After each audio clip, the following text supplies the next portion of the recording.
volta para desmontagem da caixa de gatilho. Cometa 220. Muito cuidado para não soltar nenhuma mola. Começar com esse pino da frente e solta aqui o trinco que segura o ender.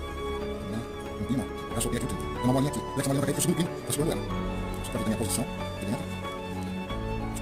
De uma a ponta pra cima. E tá olhando a ponta pro lado esquerdo. Tá. Contato desse trinco aqui embaixo. Então aqui eu vou dar uma corridinha pro contato do negativo. Uma corridinha. Essa mola, solta aqui. Pino da mola, segura o pino, tô soltando. Pino da mola. Soltei esse pino. Então aqui tá a mola e o trinco. Essa mola também é levinha, não é pesada. Depois eu vou limpar todas elas pra gente ver legal. Aqui agora, o pino do gatilho. Esse pino é um pouquinho mais duro, mas tá ainda. Tirei o pino do gatilho. Sempre com a chave segurando no local do pino, para evitar, se tiver alguma coisa que escape, ó, a chave tá segurando. Eu tiro a chave, na verdade é uma ponteira. Ó, ela aqui não vai sair por completo porque ela tá no conjunto dessa trava. Até vai ser a molinha da trava, vou reservar a molinha da trava ali. Agora eu vou tirar esse pino, que é o pino da trava. Ele tem conjunto com o gatilho. Então cuidado que tem essa mola também do gatilho.